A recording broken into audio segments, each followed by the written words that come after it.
Glória a Deus. Boa noite, gente. Tudo bem com vocês? Que privilégio, que alegria para mim ter a oportunidade de ensinar a palavra de Deus e compartilhar verdades poderosas através dessa escola que mudou minha vida, né? Eu tive o privilégio de, como a Dani compartilhou, fazer o Rema em 2001, e a minha vida foi diretamente afetada, transformada pela palavra de Deus e pela revelação das Escrituras de uma maneira prática, funcional, de uma maneira tão objetiva, ao mesmo tempo tão intensa, tão profunda, tão bem fundamentada na revelação de Cristo.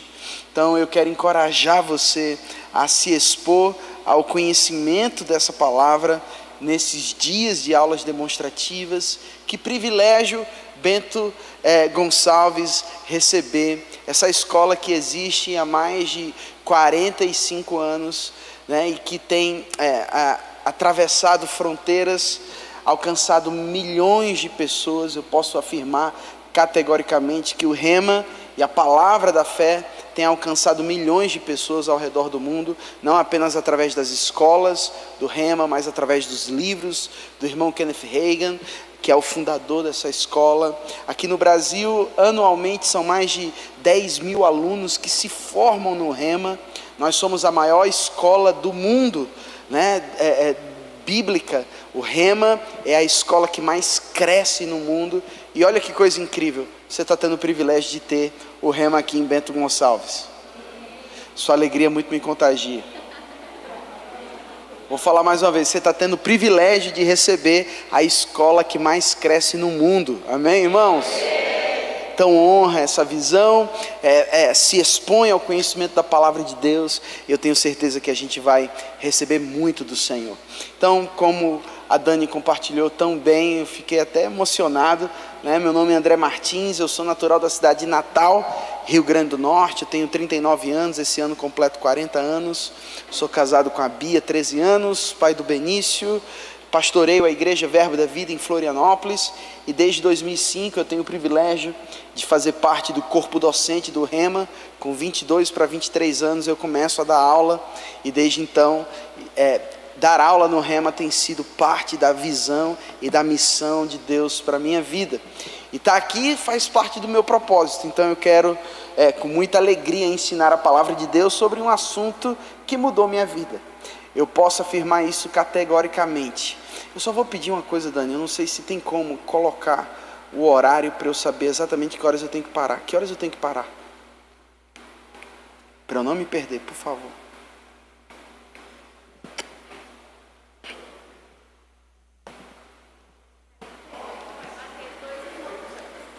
8h50 eu tenho que parar, né? Ah, vai dar o sinal? Ah, glória a Deus. Outro nível. Tá bom, vai dar o sinal, então tô feliz. Gente, foi na matéria Justiça de Deus que a minha vida foi profundamente afetada. Como eu compartilhei, eu tive o privilégio de fazer parte do Rema no ano de 2001, 2002. Eu fiz parte da primeira turma lá em Natal. E a primeira matéria que eu tive foi Fundamentos da Fé. Foi incrível, maravilhoso, extraordinário. Mas foi na matéria Justiça de Deus que eu tive uma experiência real com Deus, por causa da revelação que o assunto traz. Por quê? Porque eu era um jovem extremamente complexado, inferiorizado, com um senso de culpa, de condenação, com a falta de consciência da minha dignidade diante de Deus. O meu relacionamento com Deus, ele era baseado em emoções, em experiências no âmbito dos sentidos, mas não com base em uma revelação, fruto de uma consciência cristocêntrica fundamentada na palavra de Deus. Então, quando eu entendi quem eu era, o que eu tinha e o que eu podia em Cristo Jesus, e o que Deus fez em Cristo para me restaurar essa condição, foi quando a minha vida de fato foi afetada. Então nós vamos aprender a matéria Justiça de Deus, que trata sobre o problema do ser humano. nessa matéria a gente vai entender que todo homem, todo ser humano, independente de raça, cultura, sexo, ideologia, posição social, status econômico, dogma, todo ser humano tem um vazio dentro de si do tamanho de Deus. Todo ser humano, não importa a sua condição, não importa a sua religião, todo homem tem um vazio dentro de si do tamanho de Deus, que só Deus pode preencher. Então basicamente todo homem ele busca uma razão, um sentido para a vida, uma razão pela realidade, pela verdade. Todo ser humano procura saber a verdade. O que é a verdade? Essa é uma pergunta real. Lembra de Pilatos quando ele pergunta para Jesus, o que é a verdade? Essa é uma pergunta sincera, honesta. Todo ser humano quer saber a verdade da vida. O que é a vida? Qual é o propósito da minha existência? Por que eu existo? Por que eu estou aqui? Qual é a minha missão? Se Deus me fez, por que Ele me fez? Com que propósito Ele me fez? Por que eu existo? Para onde eu vou? Essas são perguntas que fazem parte da vida humana. O homem vive para buscar as respostas do seu espírito humano. Por quê? Porque existe uma fome espiritual dentro de cada indivíduo. Nenhuma pessoa pode alcançar esse lugar de descanso, de satisfação, de completude, de plenitude, até que o homem tenha um contato real com Deus. Vocês estão aqui comigo? A gente precisa partir do princípio que o homem é um ser espiritual. Por que o homem é um ser espiritual? Porque o homem foi criado à imagem e semelhança de Deus. A Bíblia diz em Gênesis capítulo 1, no versículo 26, que Deus nos criou à sua imagem, conforme a sua semelhança. Então você pode levantar a sua voz com confiança e dizer, eu sou a imagem e semelhança de Deus. O que significa ser a imagem e semelhança de Deus? Significa que nós temos as mesmas características que Deus possui. Não no aspecto da sua soberania, nos aspectos da natureza não compartilhada com o homem, como a onisciência, onipotência, onipresença. Só Deus possui essas características. Mas na natureza, na vida, nas características que faz com que o homem se torne a imagem e semelhança de Deus, no caráter, na essência, nos atributos compartilhados, ou seja, Deus ele é tudo aquilo que Ele diz que Ele é em sua palavra. Deus é bom? Então o homem foi criado para ser bom. Deus é justo? Deus é justo ou não é? Pasmem, a gente também foi criado para ser justo. O amém diminui nessa hora. Deus é santo? Pasmem, eu e você fomos criados para sermos santos. Deus é amor? Eu e você fomos criados para viver e manifestar esse amor. Ou seja, atributos compartilhados, aspectos do caráter de Deus que Deus decidiu deliberadamente, voluntariamente compartilhar com o homem. Por quê? Porque, irmãos, Deus não quis criar o homem como um mero acaso. Deus não nos criou porque Ele estava ocioso no céu, entediado com os anjos. E Ele parou um dia e disse, meu Deus, está muito chato isso aqui. Vou criar um protótipo de gente, vou me divertir aqui, vou criar alguém que não vai ser nem de perto o que eu sou, vai ser apenas um verminho de Jacó, mas ele vai existir, subsistir e vai viver no lugar que eu vou criar, vou inventar um lugar para ele. Não, o homem, a Bíblia diz em Salmos capítulo 8, ele é a coroa da criação. Ele é simplesmente o melhor que Deus idealizou, planejou e criou. Eu sempre gosto de dizer que o homem não foi criado por causa da terra. A terra é que foi criada por nossa causa. Por quê? Porque Deus pensou algo ao nosso respeito. O homem foi criado para ter comunhão com Deus. E o que significa? Relacionamento, parceria, amizade, pertencimento, vida. Eu e você fomos criados para existir em Deus, para nos relacionarmos com Deus, para termos acesso a Deus, para termos comunhão com Ele. E comunhão é parceria, é relacionamento, é conversa, é amizade. Tanto é que nos primeiros capítulos da Bíblia, quando Deus cria o homem, em Gênesis 1, e você vai perceber em Gênesis 2, 3, Deus intencionalmente tendo comunhão com o homem. Todos os dias, na viração do dia, a Bíblia diz que Deus conversava com o homem. O que é isso? Justiça. Comunhão. Então, justiça, nos termos mais básicos e simples e o mais poderoso, justiça nada mais é do que ter um relacionamento correto com Deus. Então você pode afirmar isso comigo com confiança. Justiça é a habilidade que Deus me dá de ter um relacionamento correto com Ele. Justiça nada mais é do que ser aceito por Deus.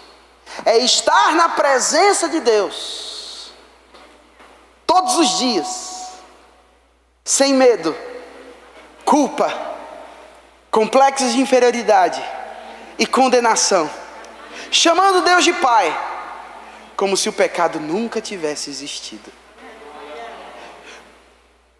Eu quero afirmar categoricamente que justiça é o assunto mais importante da Bíblia, mas é o assunto menos compreendido pelos leitores da Bíblia. Porque na maioria das vezes, quando pensamos em justiça, estamos pensando numa justiça social. Deus é justo. Em outras palavras, você feriu o meu olho, Deus vai ferir o seu, porque Deus é justo. Confundem justiça com juízo, confundem justiça com colheita. Mas a justiça divina nada mais é do que isso. A condição que nós temos de viver na presença de Deus, todos os dias, com confiança, em paz, em alegria, tendo a revelação de que somos filhos, amados, aceitos, perdoados, justificados. Então todo ser humano tem a necessidade da mensagem da justiça. E eu quero que você abra a sua Bíblia, por favor, em Romanos capítulo 1, no verso 16. Irmão, justiça é a mensagem da minha vida, é uma das mensagens da minha vida, é a mensagem que me livrou de uma vida sem propósito, de uma vida de pobre coitadismo, de mendigagem espiritual. Justiça foi a mensagem que me libertou dos meus complexos, do meu senso de indignidade. E eu tenho certeza, e eu declaro isso em nome de Jesus, que nessa aula você será inspirado, encorajado, revelação, luz chegará no seu espírito, e você sairá daqui hoje da aula com vontade de viver a vida cristã na sua plenitude. Então todos acharam Romanos 1,16? O que diz em sua Bíblia Romanos 1,16 e 17? Vamos lá? Quem pode ler para mim, por favor? Romanos 1,16. Eu não me envergonho do Evangelho, porque é o poder de Deus para a salvação. Porque o Evangelho é o poder de Deus para a salvação de todo aquele que nele crê. Versículo 17. Porque no Evangelho é revelada a justiça de Deus, uma justiça que do princípio ao fim, eu amo isso, que do início ao fim é pela fé. Oh, aleluia. Olha o que Paulo diz, olha para mim por favor. Paulo diz assim: eu não me envergonho do Evangelho. Gente, pergunta, o que é o Evangelho? Eu vou responder. Evangelho não é religião. Deus odeia religião. Eu não tenho religião.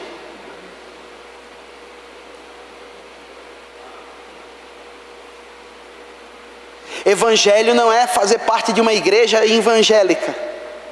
E me permito usar o termo evangélico. Evangelho não tem nada a ver com usos e costumes, tradições humanas, dogmas. Evangelho não é clube social. Evangelho não é ação social. Embora no Evangelho nós manifestemos o bem ao próximo. Evangelho não é, irmãos, uma ideia. Evangelho não é tradição humana.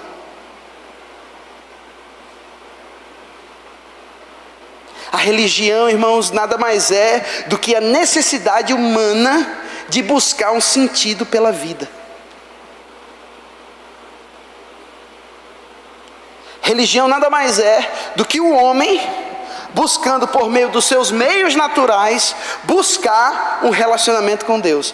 Guarde isso no seu coração. Religião é toda tentativa humana de se achegar a Deus através dos seus próprios métodos.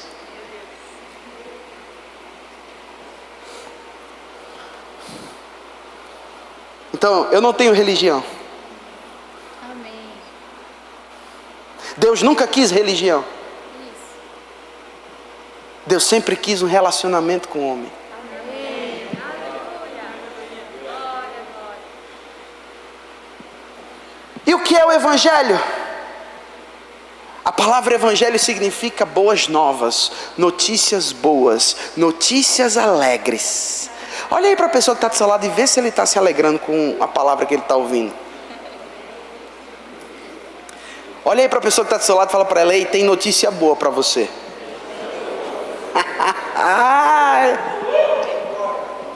Evangelho, gente, é notícia boa. E que notícia boa é essa? A notícia boa é: eu e você estávamos condenados ao pecado eternamente. Eu e você estávamos fadados ao inferno. Eu e você estávamos condenados a viver eternamente separados de Deus, por causa da queda e do pecado original em Adão. Mas a boa nova do Evangelho é: Jesus Cristo veio e nos trouxe de volta a um relacionamento correto com Deus. Então Paulo diz: eu não me envergonho do Evangelho, porque o Evangelho é o poder de Deus para a salvação de todo aquele que nele crê. O que significa essa palavra salvação, gente? Olha qual é o conceito que a maioria das vezes de nós temos sobre salvação. Você é salvo? A gente pergunta para as pessoas e a pessoa diz: eu estou tentando, eu estou me esforçando para ser salvo. Se Deus quiser, eu vou ser salvo. Eu ainda não me sinto tão salvo não, mas eu estou trabalhando para isso. Não entendeu nada do Evangelho. Acaso eu estou dizendo que quem crê e quem está no Evangelho não precisa praticar ações correspondentes à sua fé? Não. Mas você já parou para pensar, irmãos, que a maioria dos cristãos estão sempre lutando desesperadamente para ser uma coisa que eles já são?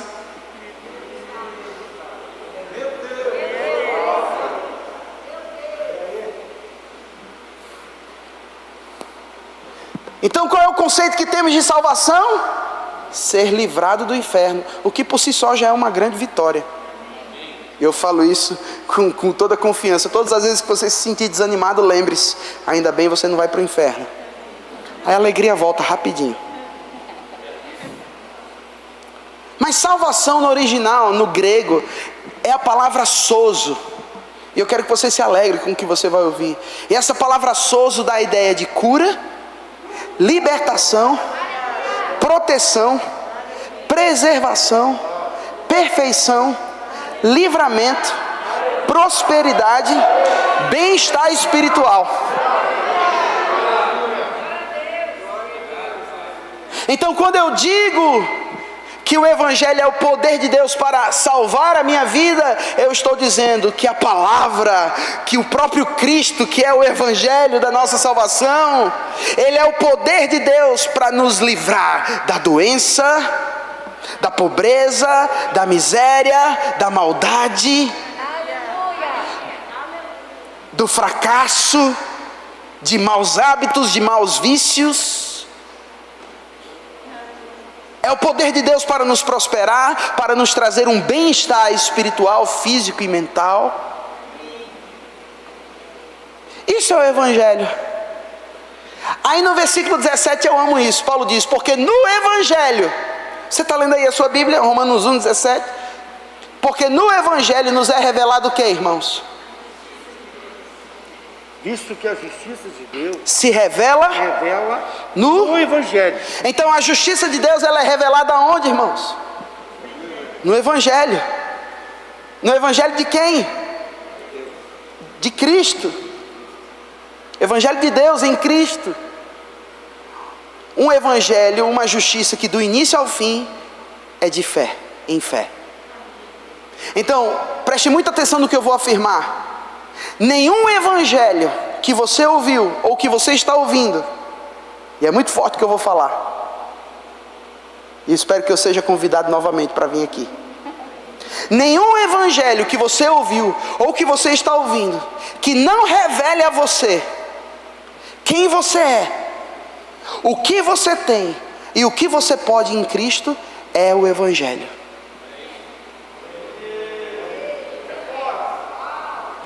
Pode ser qualquer outra coisa, gente. Pode ser tradição humana, pode ser usos e costumes, pode ser tradição de igreja, de denominação, pode ser qualquer outra coisa, pode ser filosofia humana, pode ser ideologia, irmãos, pode ser qualquer coisa, menos o Evangelho. Então, qual foi a libertação da minha vida aos 18 anos de idade? Foi descobrir que durante muito tempo eu estava ouvindo qualquer coisa, menos o Evangelho.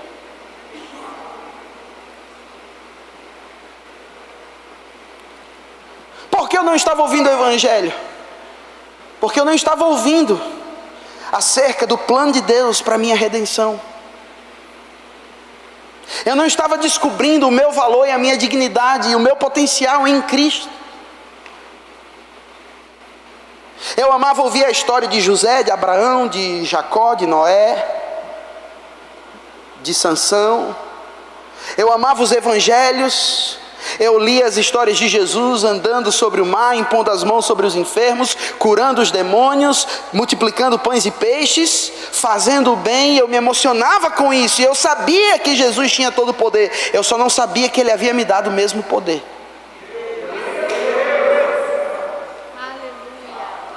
Então a minha vida era um misto de mendigagem espiritual, onde eu sempre me relacionava com Deus com um pobre senso de coitadismo, mendigando as bênçãos, mas sem revelação da minha posição e o alto preço que Jesus teve que pagar naquela cruz para me trazer de volta ao lugar de onde eu nunca deveria ter saído, diante de Deus, na presença de Deus. Então diz comigo: nenhum evangelho que não revele quem eu sou, o que eu tenho e o que eu posso, é o Evangelho. Oh, aleluia. Então justiça é um dos assuntos mais falados na Bíblia, mas infelizmente é um dos assuntos menos compreendidos da Bíblia. E agora eu vou continuar atiçando você, porque essa aula não dá, irmãos, em 2 períodos, trazer o conhecimento completo da justiça. Se quiser saber mais, faça o rema. Mas eu vou provocar você. Eu vou trazer a você um despertar espiritual e uma vontade de entender mais sobre o assunto. E colocar um fundamento. Irmãos, a igreja, de um modo geral, e aqui eu não vou colocar, não se trata de denominação, mas a igreja como um todo, o corpo de Cristo, ela é forte basicamente em ensinar ao homem quanto à sua necessidade de justiça. Ela é forte em ensinar ao homem sobre a sua indignidade, sobre a sua fraqueza e a incapacidade em agradar a Deus. As mensagens estão sempre sendo fundamentadas. Hoje nós estamos em outro extremo. Hoje nós estamos no extremo da mensagem coach.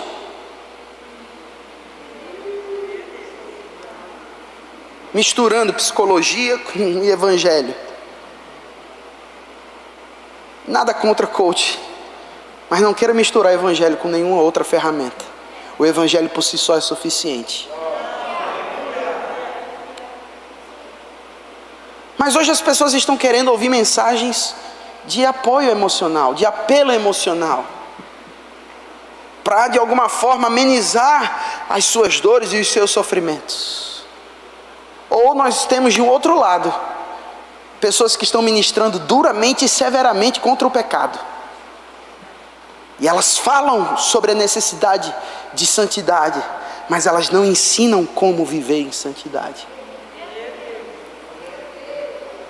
Elas falam sobre a necessidade da justiça e como Deus é justo, elas só não ensinam o outro lado. Que eu e você também temos a mesma condição de viver como Deus vive. Então por que temos falhado? Como igreja, como um todo? Porque a igreja tem sido muito forte na sua denúncia dos pecados. As pessoas pregam sobre incredulidade, sobre a conformação com o mundo, sobre a falta de fé, mas infelizmente elas têm estado em falta quanto a apresentar a verdade do que somos em Cristo e de como a justiça e a fé estão disponíveis. Então as mensagens estão baseadas nessa revelação. Um dia nós teremos paz. Um dia nós seremos felizes. Um dia toda a dor acabará. Um dia, quem sabe, talvez, se Deus quiser, lá na glória. Enquanto isso, aguente firme, Jesus breve voltará.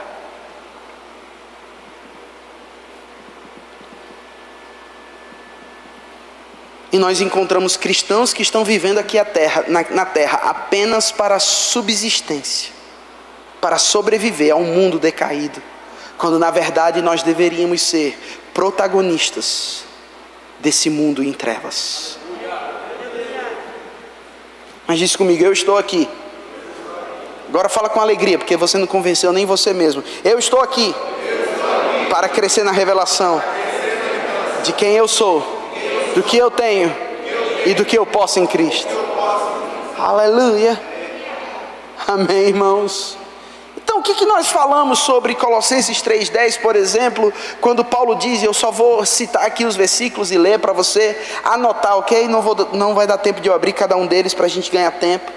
O que a gente diz com Colossenses 3,10, quando Paulo afirma, e vos revestistes do novo homem, que se refaz para o pleno conhecimento segundo a imagem daquele que o criou.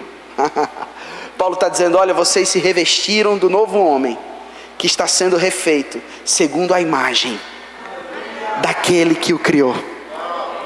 Então diz comigo, eu estou sendo refeito dia após dia. Quando nós falamos que nós estamos sendo refeitos, é que nós estamos nos tornando na prática, através do nosso crescimento espiritual, aquilo que já é uma realidade em nosso espírito. Oh, aleluia! Romanos 8,37, irmãos, o que a gente faz com Romanos 8,37? Em todas essas coisas, somos, não diz seremos. Somos, estado atual de ser, somos mais do que vencedores, por meio daquele que nos amou. Aonde estão os mais do que vencedores aqui? O que dizer, irmãos, de Filipenses 4,13, quando Paulo afirma categoricamente, eu posso todas as coisas, naquele que me fortalece. Sou, posso, eu tenho. O que dizer com Romanos 8,1, irmãos, quando a Bíblia diz, agora pois, no tempo presente, já não há mais nenhuma condenação para aqueles que estão em Cristo Jesus. Pergunta, quantos aqui estão em Cristo Jesus, irmãos? Você está em Cristo? Então o diabo não pode mais te acusar, o diabo não pode mais contra a sua vida. Irmãos, quando o diabo olha para você, ele vê Cristo em você, ele vê a nova vida, a nova natureza em você. Porque a lei do Espírito da vida em Cristo Jesus já nos libertou da lei do pecado e da morte. Oh, aleluia. O que dizer com Romanos 5,1? Justificados, pois, pela fé, temos paz com Deus, por meio do nosso Senhor Jesus Cristo, por intermédio de quem obtivemos igualmente acesso pela fé a essa preciosa graça na qual estamos firmes e nos gloriamos na esperança da glória de Deus. Então a justiça promove a paz, a justiça promove fé, a justiça me dá a condição de ser vitorioso, a justiça me dá o direito de viver podendo todas as coisas em Cristo Jesus. Verdades como 1 Coríntios 1,30, eu quero só que você anote, por favor. 1 Coríntios 1,30, quando Paulo diz, mas vós sois dele. Quantos aqui pertencem a Deus em Cristo? Então diz comigo, eu sou de Deus, em Cristo Jesus. 1 Coríntios 1,30 diz, a Bíblia diz, o qual se tornou, está falando de Jesus, mas vós sois dele, em Cristo Jesus, o qual se tornou da parte de Deus a nossa sabedoria, e justiça, e santificação, e redenção, para que, como está escrito, aquele que se gloria, glorie-se no Senhor. Não, a gente tem que ler isso aqui de novo, e eu quero que você pense no que você está ouvindo. Paulo está dizendo, vocês são dele, em outras palavras, vocês são de Deus. Deus nos comprou, irmãos, pertencemos a Deus, nós vivemos na presença de Deus, em Cristo Jesus. Guarde isso no seu coração, tudo que envolve a nossa vida espiritual, todas as realidades da nova vida em Cristo Jesus, elas acontecem a partir desse lugar, Cristo.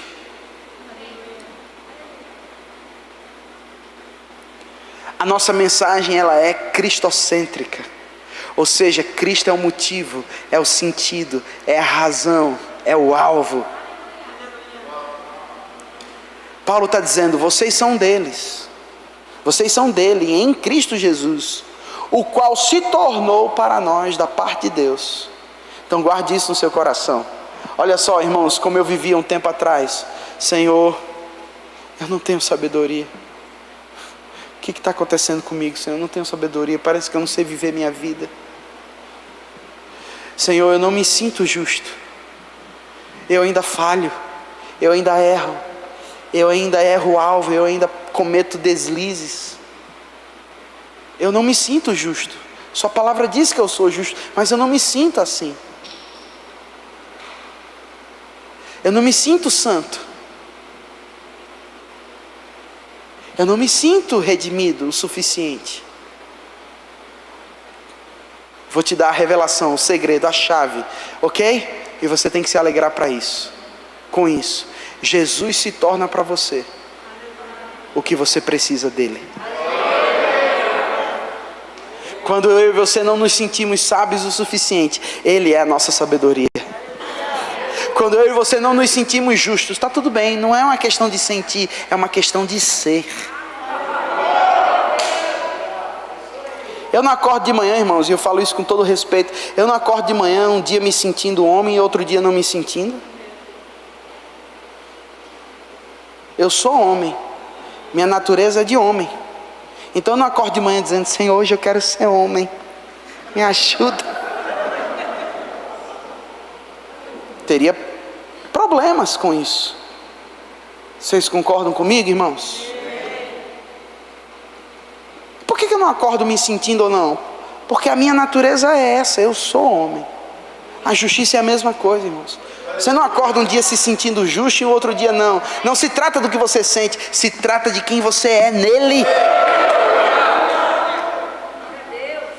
Não é sentimento, é posição, é status, é condição, é nova vida, é nova realidade.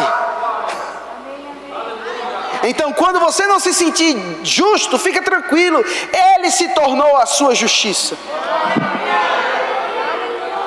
Quando você não se sentir santo, fica tranquilo, se apoia na santidade dEle. Ele é para você o que você precisa. Ele é a sua santidade, Ele é a sua redenção, Ele é a sua justiça, Ele é a sua sabedoria, irmãos. Então levanta suas mãos com confiança e diz, eu sou a justiça de Deus andando sobre a terra.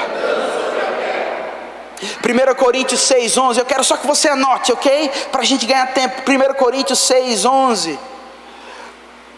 Na verdade, olha só, a partir do verso 9, Paulo diz assim: ou não sabeis que os injustos não herdarão o reino de Deus? Irmão, se você tem tanta confiança de dizer que não é justo, fica tranquilo, você vai para o inferno. Porque só vai para o céu quem é justo, irmãos. Não, pastor, eu sou apenas, olha só, a falsa humildade, travestida de humildade. A falsa humildade, a ignorância, na verdade é isso, a ignorância travestida de humildade. Não, eu sou apenas um pobre, miserável pecador. Afinal de contas, Romanos 3:23, todos pecaram e destituídos estão da glória de Deus. Todos pecaram. Então todos estão destituídos da glória de Deus. Só esqueceu esse indivíduo que depois do verso 23 sempre vem o 24. Justificados, pois, mediante a fé, temos paz para com Deus.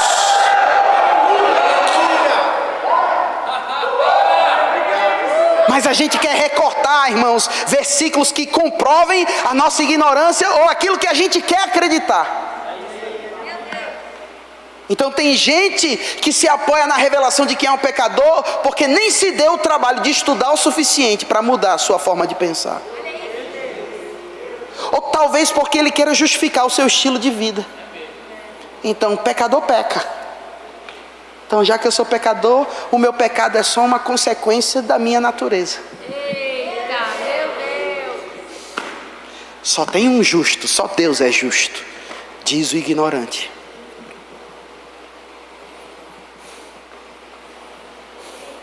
Só Deus é santo, diz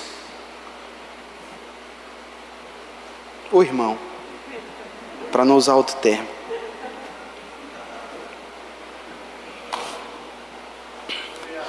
Paulo está dizendo: vocês não sabiam que os injustos não vão herdar o reino de Deus? O que é ser injusto? É ter a natureza diabólica. É não ser aceito, é não ter uma posição correta com Deus. É não ser digno de estar na presença de Deus. Quando a injustiça entrou no mundo, irmãos? Quem aqui pode me responder? Quando o pecado entrou no mundo, através de quem? De Adão e Eva. Deus cria o homem com pecado ou sem pecado? Sem pecado. Concordam comigo que Adão e Eva foram criados à imagem e semelhança de Deus? Deus é justo? Adão e Eva eram justos. Deus é santo? Adão e Eva eram santos. Deus é bom? Adão e Eva eram bons. Mas para que o homem pudesse amar a Deus, irmãos, de acordo com a sua decisão pessoal e não por uma imposição, Deus estabelece o poder de escolha, aonde o homem iria decidir amar a Deus não por obrigação, mas por livre e espontânea vontade. Porque Deus não criou ninguém para ser marionete. Deus não criou um homem para ser alguém sem opção de escolha. Então Deus cria um homem, preste atenção, olha para mim. Deus cria um homem para qual propósito? Primeiro, qual é o maior chamado do homem? Qual é o maior propósito do homem? Não é ser pastor, não é ser patrão, não é ser empresário, não é ser doutor, não é ser dentista, não é nada disso. Isso é uma consequência da sua real natureza. Qual é o maior propósito do homem, irmãos? Ter comunhão com Deus. A partir desse lugar de comunhão, o que o homem iria viver e experimentar? Domínio. Criou, pois, Deus o homem à sua imagem e semelhança, Gênesis 1:28, e disse: sejam frutíferos, dominai a terra, sujeitai a terra.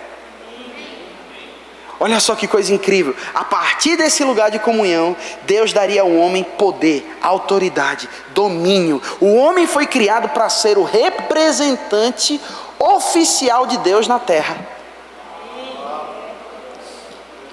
Mas tudo partiria desse lugar, de quê? De justiça. E o que é a justiça? Ter uma posição correta com Deus. Aí Deus coloca lá em Gênesis 2,16.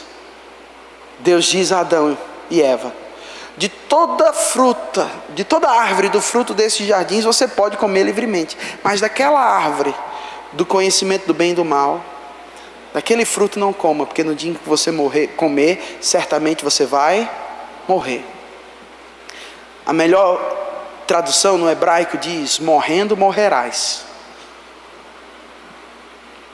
O que significa? O homem não foi criado para a morte. A morte nunca foi ideia de Deus, como a morte continua não sendo a ideia original de Deus. A morte é uma ofensa a Deus, irmãos. É resultado da queda humana, assim como a tragédia, assim como doença, assim como depressão, assim como falta, assim como indignidade, assim como adultério, todas as mazelas, todas as filhas malditas cujo pai é Satanás.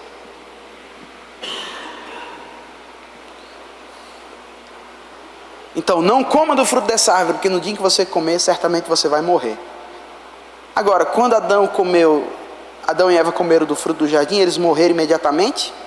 Não, eles morreram muitos anos depois fisicamente. Mas qual morte eles experimentaram? A morte espiritual. E o que é a morte espiritual? Separação entre Deus e o homem. Olha só, no dia em que o homem pecou, a vida de Deus foi sufocada por uma nova realidade espiritual. O potencial humano foi abortado. E o homem deixou de ser o que ele deveria ter sido criado para ser. E ele passou a viver às margens, na periferia das coisas de Deus. O homem viveu além, aquém, melhor dizendo. O homem passou a viver aquém do seu propósito e do seu potencial.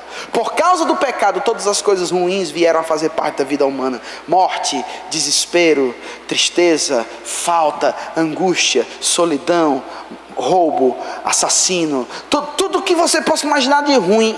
Tudo isso são consequências do pecado.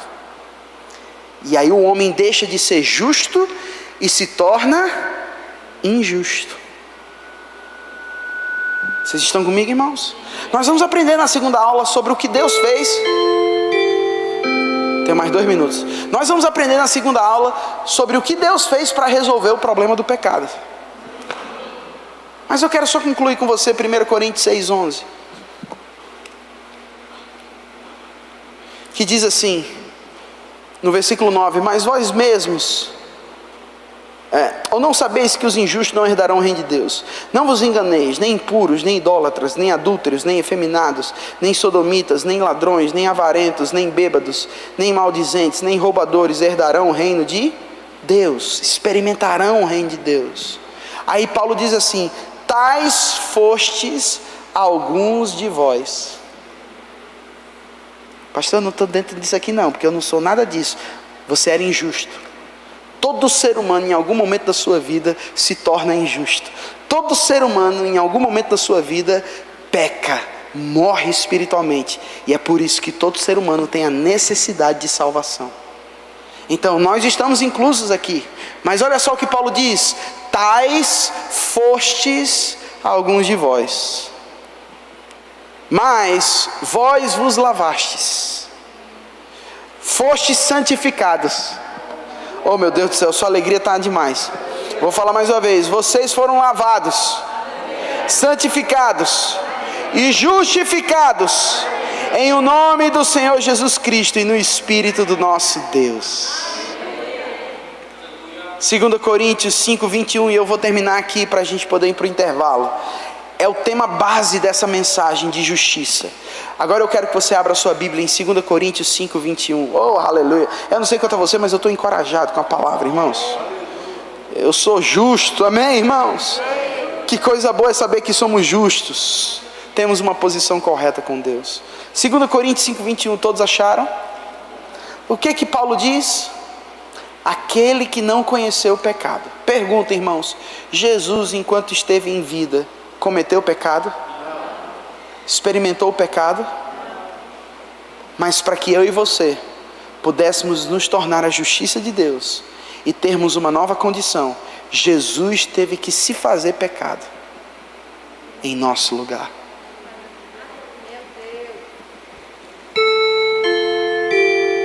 Só vou terminar de ler o versículo. Aquele que não conheceu o pecado, Deus o fez pecado por nós, para que nele fôssemos feitos a justiça de Deus. Bom intervalo, irmãos. Eu vou estar lá na frente, lá na livraria, para dedicar o livro, caso você queira. Amém. O propósito tem dominado a vida de muita gente, por causa de uma forte consciência do pecado. Então, por causa dessa consciência do pecado, o homem acaba tendo medo de Deus e medo de si mesmo. Estão comigo? E quando nós desenvolvemos essa consciência de pecado, nós não confiamos no poder da nossa oração. Nós estamos sempre acreditando que a oração do outro é mais forte do que a nossa, tem mais efeito do que a nossa. Nós não temos confiança de viver na presença de Deus e de nos relacionarmos com Deus, porque o senso de condenação fica dominando a nossa vida. E isso acontece por basicamente dois motivos, e aqui eu quero compartilhar com você dois tipos de consciência de pecado, ok? Dois tipos de consciência de pecado. O primeiro tipo de consciência de pecado é o homem que nunca nasceu de novo. Então, uma pessoa que não nasceu de novo, ela não tem de fato consciência do seu valor, da sua dignidade, da sua justiça, da sua santidade. Ela não se vê como alguém que é aceita na presença de Deus. Ela não se vê como alguém que é digna, merecedora. Ela se vê sempre como alguém que está em débito, em falta com Deus. Um homem não nascido de novo, ele não se vê como alguém que é justo. Agora, existe um outro tipo de consciência de pecado. É de um crente pouco desenvolvido espiritualmente.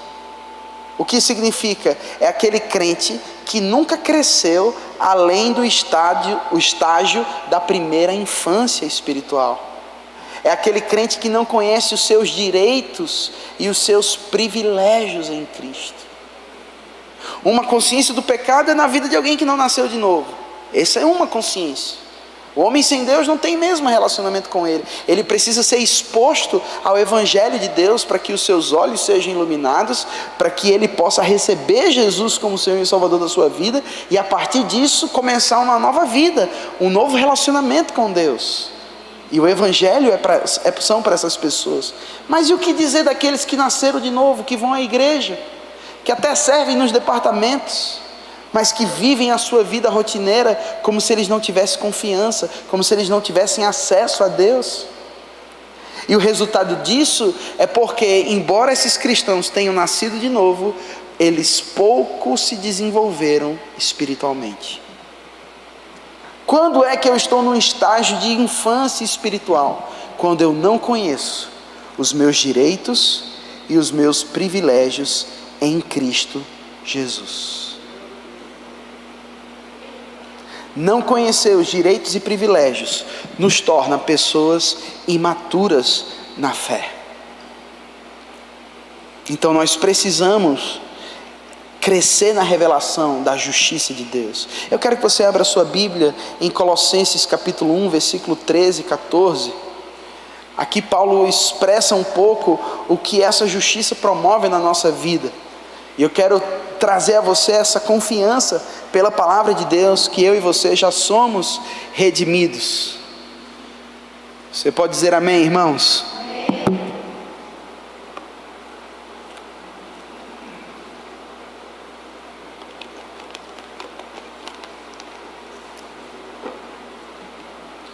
Colossenses 1,13, Paulo diz assim: Ele nos libertou do império das... Você está aí com a sua Bíblia aberta? Ele nos libertou do império das... E Ele nos transportou para o reino do Filho do seu amor, no qual temos, não diz teremos, um dia, diz temos a redenção. Oh, aleluia! A remissão dos pecados. Então, olha só, eu quero colocar aqui 4 fatos poderosos da palavra de Deus ao nosso respeito, nesses 2 versículos. Paulo afirma categoricamente que, primeiro, nós estamos libertos do domínio de Satanás. O diabo não é páreo mais para a nossa vida. Por quê? Porque estamos em Cristo. Guarde isso no seu coração. Estamos em Cristo. E nós fomos libertos do império das trevas. Antigamente nós pertencíamos a um líder tirânico, maldito, que nos escravizava, que nos dominava. Você não vivia com esse sentimento no passado? Por mais que você quisesse viver livre de algumas coisas, parece que havia uma força te puxando para baixo, te limitando, uma tampa impedindo o seu progresso na vida. Por quê? Porque o pecado compromete a vida humana. A natureza espiritual decaída impede o homem de se tornar o que ele foi chamado para ser. Mas graças a Deus, Deus em Cristo resolveu isso. Ele nos libertou do império das trevas. Não, você está perdendo uma ótima chance de se alegrar. Ele nos libertou do império das trevas. E Ele nos transportou para o reino do Filho e do seu amor. Olha só, eu e você estávamos num reino de miséria, de maldade, de enfermidade, de dor, de morte, de domínio satânico, de um tirano, e agora nós estamos num reino de justiça, paz e alegria. Nós estamos no reino do Filho do seu amor, em quem temos a remissão, ou seja, a libertação, o perdão dos pecados. Aonde estão os redimidos aqui hoje à noite? O que significa ser redimido? Significa, irmãos, que alguém pagou o preço para nos tirar da escravidão na qual nós estávamos. Ele nos libertou do império das trevas. Ele nos trouxe para o reino do Filho do seu amor. É a saber em quem temos a redenção, o livramento mediante o resgate de alguém e o perdão dos pecados. Então olha aí para a pessoa que está do seu lado e diz: boa noite, perdoada.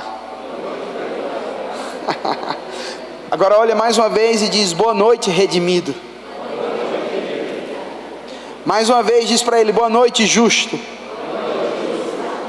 Oh, aleluia. Você fica feliz com isso, irmãos? Você fica feliz com isso? Então vai lá para 2 Coríntios 5:21, que é o tema base dessa mensagem, e vamos aprender um pouco mais sobre a importância do assunto da justiça. Vamos aprender sobre as definições da justiça e vamos colocar base para isso. Então quem aqui é justo? Você é justo ou pecador, irmãos? Ou pecador justificado? Ó, aí já ninguém responde. Porque na maioria das vezes nós somos uma coisa ou outra. Ou as pessoas acreditam que são pecadoras, ou elas acreditam que são justas, ou elas acreditam que são pecadoras justificadas. É mais ou menos assim: eu sou meio barro, meio tijolo. Eu sou meio puro, meio sujo.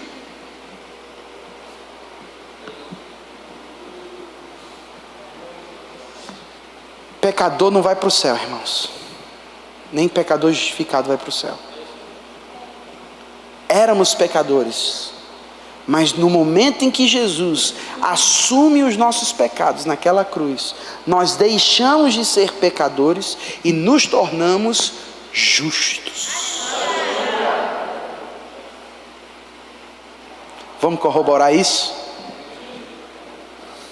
Todos acharam 2 Coríntios 5:21?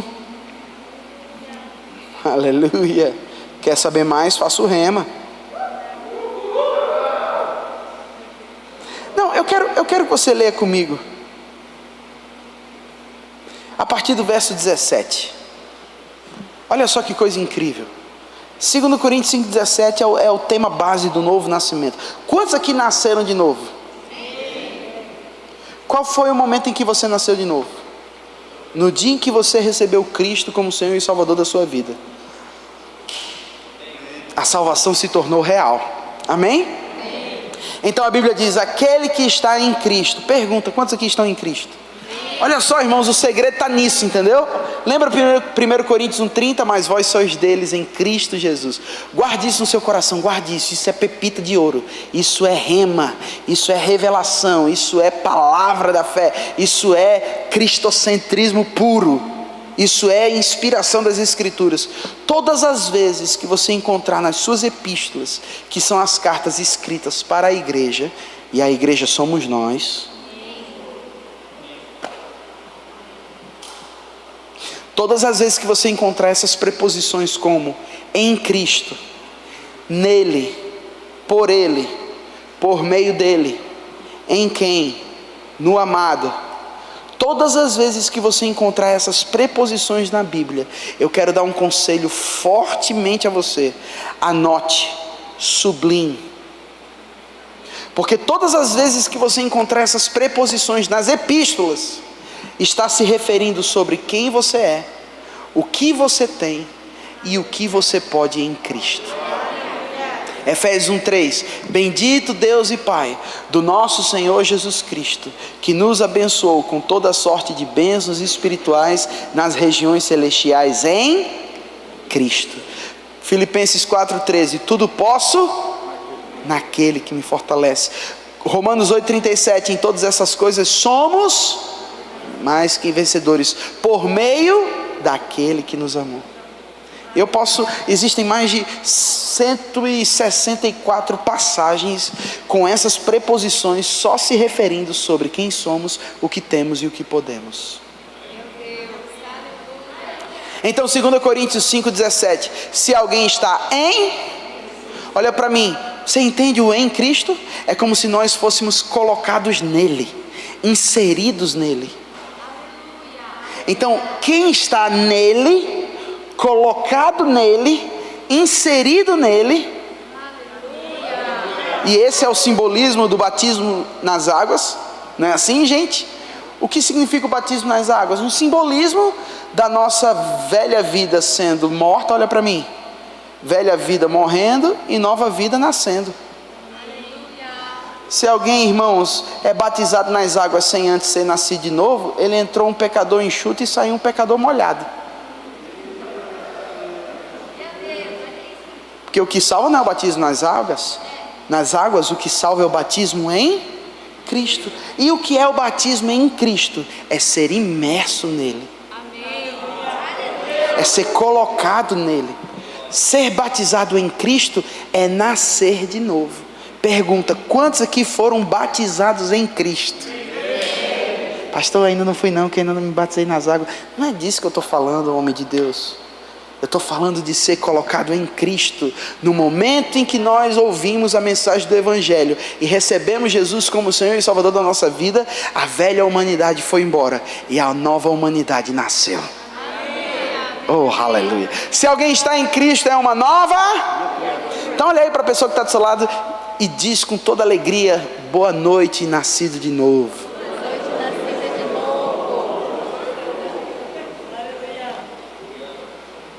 Quantos aqui são uma nova criatura? As coisas velhas ficaram para onde, irmãos? Pergunta: que coisas velhas são essas? Oi? Não entendi. Natureza pecaminosa, o velho homem, o velho eu, a velha vida, as coisas velhas, o homem interior corrupto do coração ficou para trás. Quando Paulo fala em Romanos 3:23, todos pecaram e destituídos estão da glória de Deus, Paulo está falando corretamente. Em algum momento da vida humana, todo homem morre espiritualmente, todo homem se separa de Deus, todo homem precisa de salvação. E a resposta para o problema do homem é Cristo, irmãos. As coisas velhas ficaram para trás e tudo se fez novo. Irmãos, aonde é que tudo se fez novo? No Espírito. Um fundamento: nós somos um ser em 3 dimensões. Somos um ser espiritual que possui uma alma e que habita em um corpo. Então diz comigo: eu sou um espírito, eu tenho uma alma e eu habito em um corpo. 3 esferas do ser humano. 1 Tessalonicenses 5:23, Paulo diz: o mesmo Deus de paz vos santifique em tudo, espírito, alma e corpo sejam conservados íntegros até a vinda do nosso Senhor Jesus Cristo. Então, quando eu e você nascemos de novo e recebemos a justiça de Deus, aonde foi que essa justiça foi colocada? No nosso espírito. O que Pedro diz em 1 Pedro 3,4, o homem interior do coração, o homem oculto, que a gente não vê naturalmente, mas ele é tão real, é mais real do que as calças que você está vestindo.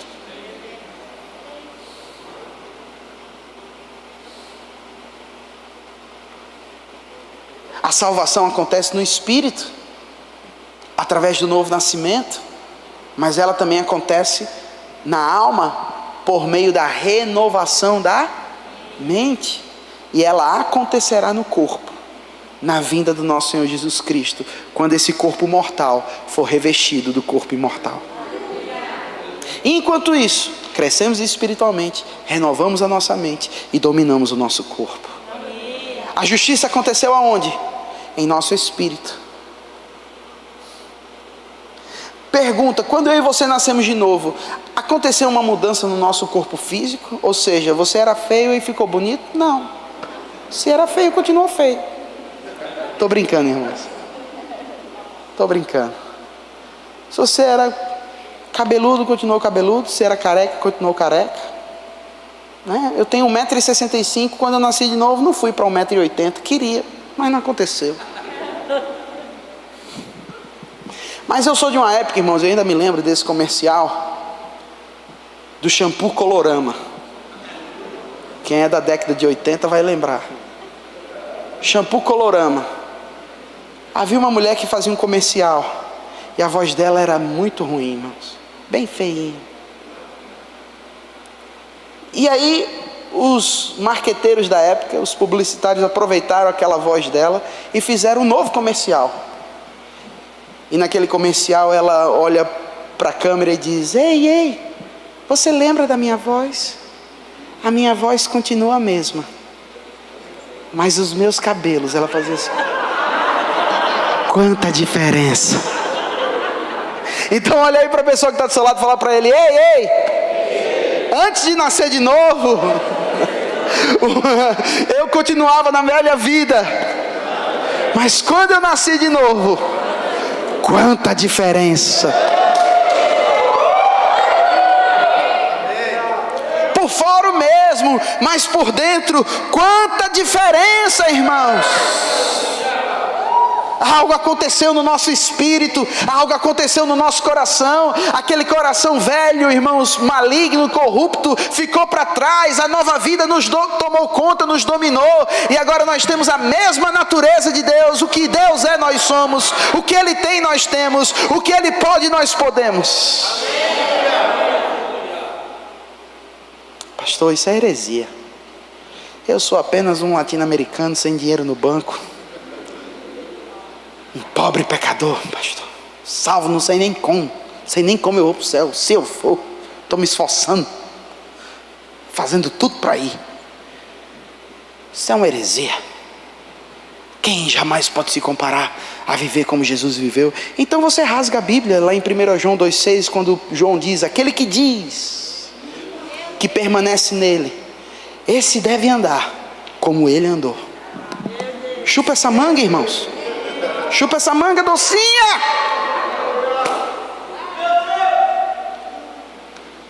Podemos, irmãos. Ah, mas eu nunca vivi o que Jesus viveu. Mas a culpa não é do Evangelho, não é porque nos falta poder, é porque nos falta revelação.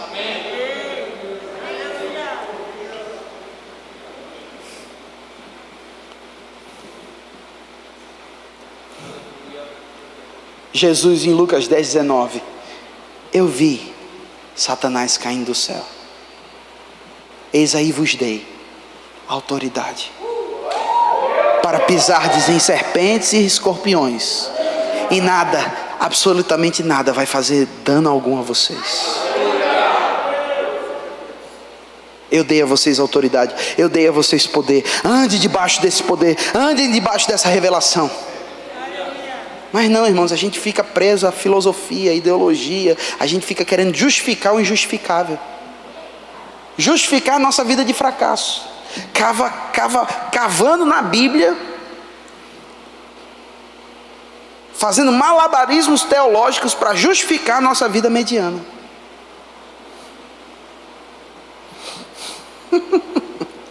Veja bem, porque a gente não anda no poder, porque só Jesus podia fazer aquilo. Não, irmãos, o corpo de Cristo se move com a influência do cabeça. Nós estamos aqui para andar como Jesus andou, falar o que Ele falou, viver a vida que Ele viveu. É duro ouvir isso. Confronta o nosso sistema de crenças e de valores, confronta o nosso tradicionalismo, confronta a nossa cultura. Mas Jesus também fez isso. Os fariseus da época, os religiosos, chateados com Jesus, porque Jesus falava: vocês vão conhecer a verdade vai libertar vocês, e se o Filho libertar vocês, verdadeiramente vocês serão livres. Aí os fariseus, os religiosos da época: que livre o que? A gente não é filho de escrava? Nós temos um pai que é Abraão. Aí Jesus responde: se Abraão fosse o pai de vocês, vocês teriam praticado as obras de Abraão. Quais foram as obras que Abraão praticou, irmãos? Fala comigo: fé. Aí Jesus responde carinhosamente: vocês têm como pai o diabo. Vocês não se firmam na verdade. Nisso vocês estão falando com verdade. Quando vocês falam mentira, falam do que ele é próprio, porque ele é mentiroso e pai da mentira. Jesus nunca teve compromisso com o religioso. Jesus nunca teve compromisso com o religioso. Jesus sempre se importou com as necessidades reais da vida humana. Ele veio trazer o evangelho. Ele veio trazer descanso para a alma, refrigério para o espírito, saúde para o corpo.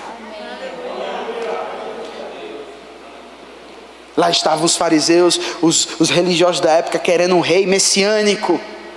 Eles queriam um novo Davi, eles queriam alguém que viesse para libertá-los das mãos de Roma, com um reino físico, assumindo um trono e um governo. E Jesus falou: o reino de Deus não virá em aparência humana, em aparência visível. O reino de Deus não vai estar nem ali nem acolá, vocês não vão achar em um lugar físico. O reino de Deus vai estar dentro de vocês. Então levanta a sua voz e diz: eu carrego o reino de Deus na minha barriga.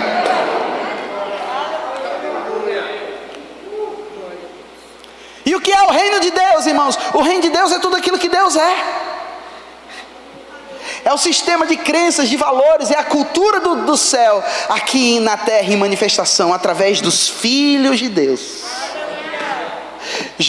Paulo falou em Romanos 14:17. Vai anotando, irmãos. Quando eu falar os versículos, anota para você conferir tudo depois. Não dá para a gente abrir versículo por versículo por causa do tempo. Eu só estou fundamentando, ok? Romanos 14:17. Paulo falou assim: o reino de Deus não é comida nem bebida. Sabe por que Paulo falou isso, irmãos? Porque a igreja naquela época estava passando por um processo de transição, saindo da lei para a graça. E alguns cristãos ainda estavam temerosos em deixar de praticar as liturgias e o padrão da lei, em forma de oblações, ofertas pelo pecado, holocaustos, sacrifícios, guardar dias, meses, anos, lua nova, sábado, usos e costumes, muitos das quais criados pelos próprios homens. E Paulo, vendo o povo de Deus fechado, limitado, enrolado nas suas próprias práticas de usos e costumes, de preceitos humanos, ele diz: ei, o reino de Deus não está fundamentado em comida e nem bebida. Não se trata do que você pode comer ou não pode comer. O reino de Deus não se trata de valores terrenos. O reino de Deus não é comida nem bebida. O reino de Deus é justiça,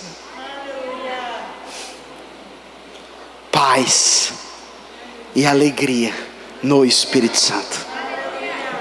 Guarde isso no seu coração. A justiça de Deus sempre promoverá na vida daqueles que são justos alegria, paz, santidade, fé, amor. O reino de Deus é tudo aquilo que Deus é em nosso homem interior. Porque no momento em que nascemos de novo, a vida de Deus vem fazer parte da nossa vida. A natureza de Deus se torna a nossa natureza. A vida de Deus se torna a nossa vida.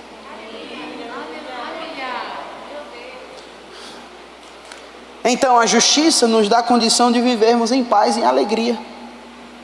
A justiça é a condição instantânea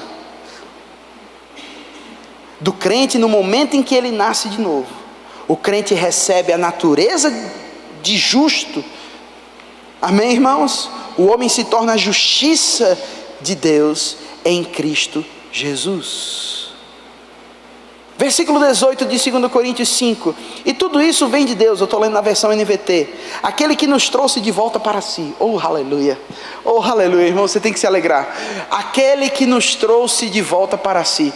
Como nós estávamos antes de Cristo? Afastados de Deus. O que Deus fez para resolver esse problema? Nos trouxe de volta para perto. Por meio de quem? Por meio de Cristo Jesus. Por meio de Cristo. E nos encarregou de reconciliar outros com Ele. Agora nós recebemos esse chamado da reconciliação. Nós estamos aqui também para expressar essas boas notícias àqueles que estão afastados de Deus. Estão comigo, irmãos? Aí a Bíblia diz no verso 19: pois em Cristo Deus estava reconciliando consigo o mundo. Não diz os evangélicos. Então Deus está nesse exato momento procurando qualquer pessoa que esteja com fome dele. Deus atravessa 8 bilhões de pessoas só para encontrar alguém com fome. Deus não pertence aos evangélicos. Oh, aleluia. Deus está disponível para qualquer um que queira conhecê-lo. Eu disse aqui que Deus está em todas as religiões? Não, jamais. Jesus é o caminho, é a verdade, Ele é a vida. Ninguém vem ao Pai. É vem ou vai, irmãos? É vem ou vai? É vem ou vai? É vem. O reino de Deus vem. Ninguém vem ao Pai se não for por Ele. Então o caminho é Cristo. Mas Deus em Cristo estava reconciliando a humanidade. Eu gosto de dizer isso, irmãos. No céu teremos muitas surpresas. Porque quem a gente imaginava que não era, era. E quem a gente dava certo que era, não era.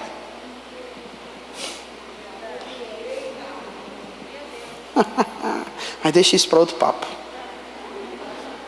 Diz comigo: eu estou em Cristo.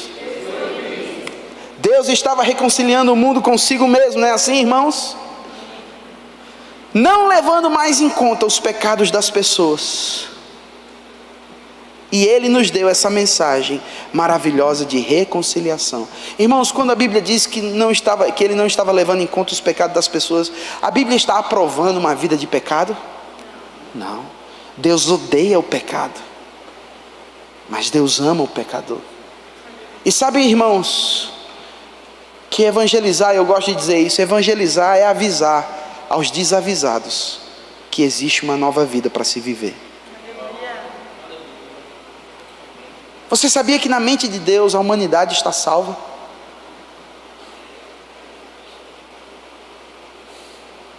Na mente de Deus, irmãos, todo homem é salvo. Calma. Posicionalmente, legalmente, todo homem tem o direito à salvação. O fato de eu dizer que na mente de Deus a humanidade inteira é salva, significa que todos os homens serão salvos? Não. A Bíblia diz em 1 Timóteo que Deus deseja que todos os homens sejam salvos e cheguem ao pleno conhecimento da... João 3,16, Deus amou os evangélicos. Deus amou o... Irmãos, deixa eu colocar aqui um equilíbrio. Quando eu falo assim dos evangélicos, eu só falo isso só para provocar mesmo, mas no bom sentido. Para que a gente nunca se acostume em afirmar que nós temos uma religião. É só por isso. Amém, irmãos? Amém? Somos cristãos. Sim, somos evangélicos no sentido de ter uma fé evangélica. Mas isso não deve ser para nós uma religião, mas uma vida com Deus. Um grande homem de Deus chamado Myles Monroe dizia que evangelho nunca deveria ser uma religião, mas sim um estilo de vida que, vivido, manifesta a vida de Cristo. Aleluia. Então Deus amou Deus não amou só um punhado de pessoas. Deus amou a humanidade. Deus reconciliou o mundo consigo mesmo. Isso significa que qualquer indivíduo, eu afirmo categoricamente, qualquer indivíduo, independente de raça, de credo, de status social, de posição econômica, qualquer pessoa que ouvir o Evangelho, se arrepender e receber Jesus Cristo como Senhor e Salvador, ele é salvo. Mas esse indivíduo fez o mal, ele fez maldade a vida inteira, ele matou, ele roubou, ele foi o cão chupando manga. Deus veio para esses. Nossa mente nessa hora dá tilt. A gente não gosta de ouvir isso. Oi, som, teste, 1, 2. Vocês estão aqui ou já foram para casa, irmãos? Vocês estão aqui mesmo ou já foram para casa? Deus amou Isso significa que se qualquer indivíduo ouvir o Evangelho, crer em Jesus Cristo e recebê-lo como Senhor e Salvador da sua vida, ele será salvo. Lá está aquele ladrão ao lado de Jesus na cruz. Ladrão, condenado à morte, tinha feito mal. Um começou a zombar de Jesus e falar mal dele, e o outro falou: lembra-te de mim quando entrares no teu reino. Jesus olha para ele e diz: você é um ladrão, safado, fez maldade a vida inteira, agora quer ir para o céu, rapaz? Tenha vergonha na sua cara. Você vai para o inferno, pretinho, vai morrer mesmo, merece. Foi isso, irmãos? Jesus falou o quê? Eu te garanto hoje, você vai herdar o reino de Deus comigo. Porque Deus amou para que todo aquele que nele não, mas tenha. Quantos aqui tem a vida eterna agora, irmãos? A vida eterna está em nós agora. O que significa ter a vida eterna? Ter a vida de Deus operando em nós. Vocês estão aqui comigo, irmãos? Olha que coisa incrível saber que Deus amou a humanidade. Agora, mais uma vez, o fato de Deus não levar em conta os pecados anteriormente cometidos não significa que Deus se agrada com uma vida de pecado. De fato, a justiça de Deus, quando ela é compreendida, ela vai nos inspirar a vivermos uma vida de justiça e santidade. Ela vai nos ensinar e nos educar a viver de acordo com um novo padrão de vida. A Bíblia fala em Tito 2,11 que a graça de Deus, a capacidade divina, a habilidade divina, o favor divino se manifestou salvadora a todos os homens, educando-nos para que, renegadas as paixões mundanas, vivamos nesse presente século uma vida santa, justa e piedosa. Oh meu Deus, eu quero dar uma glória a Deus. Glória a Deus!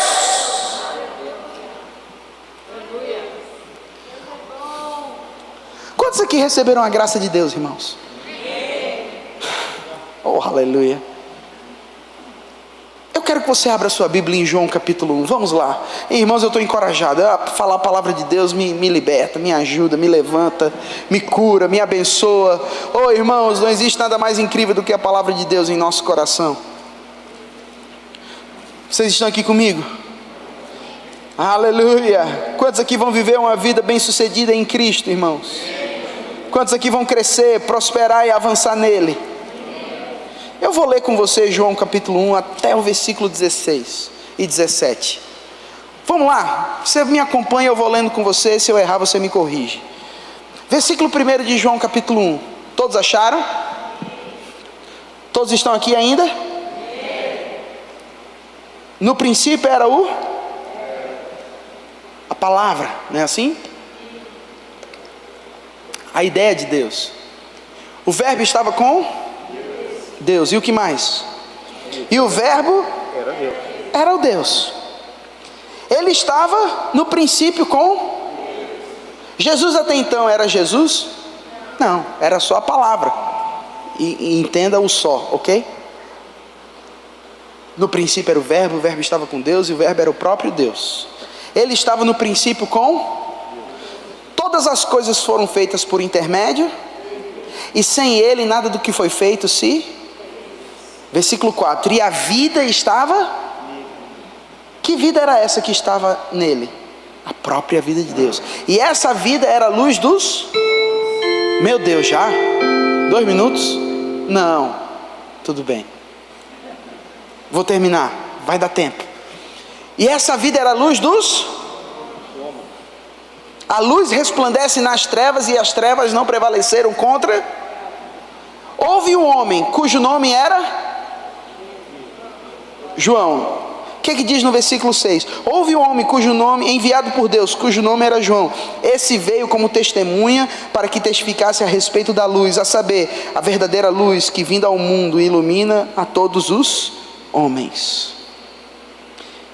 Ele não era luz, mas ele veio para dar testemunho da luz.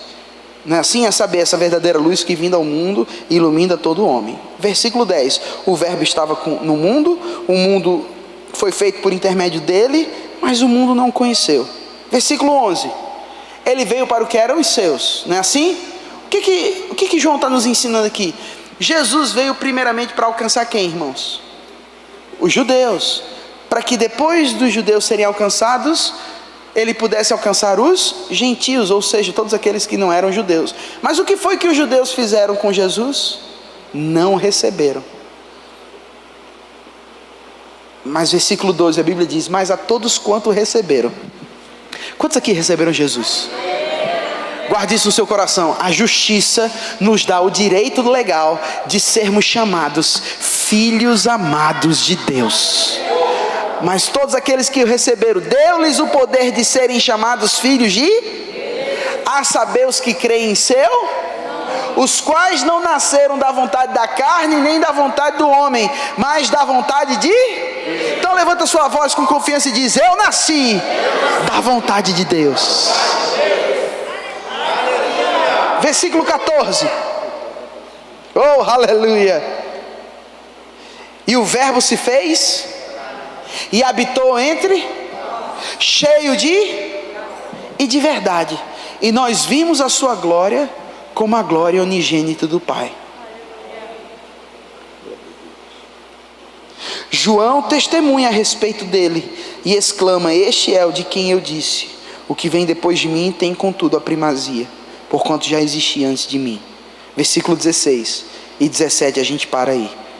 Porque todos nós temos recebido da sua e graça sobre, porque a lei foi dada por intermédio de Moisés, a graça e a verdade vieram por intermédio de Cristo. Guarde isso no seu coração. É por intermédio da graça de Deus que nós somos o que somos.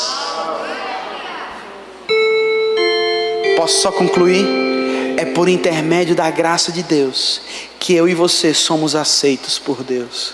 É por intermédio da graça de Deus que nós temos o direito legal de levantar as nossas mãos e dizer: Pai.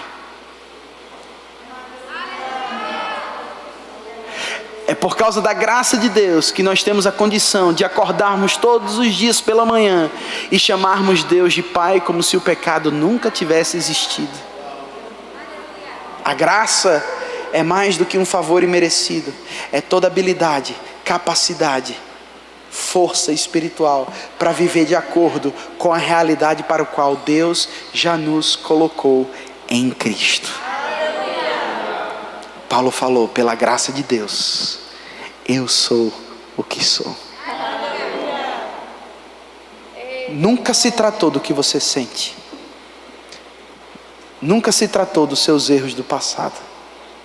A justiça é uma condição conquistada na cruz, por intermédio da crucificação, da morte, do sepultamento, da ressurreição, da ascensão, da entronização e da glorificação de Jesus. Tudo que somos porque Deus resolveu o problema da humanidade. Estamos em Cristo e é por intermédio da graça de Deus que somos a justiça de Deus. Sejam abençoados na prática da palavra. Foi um prazer estar aqui com vocês essa noite.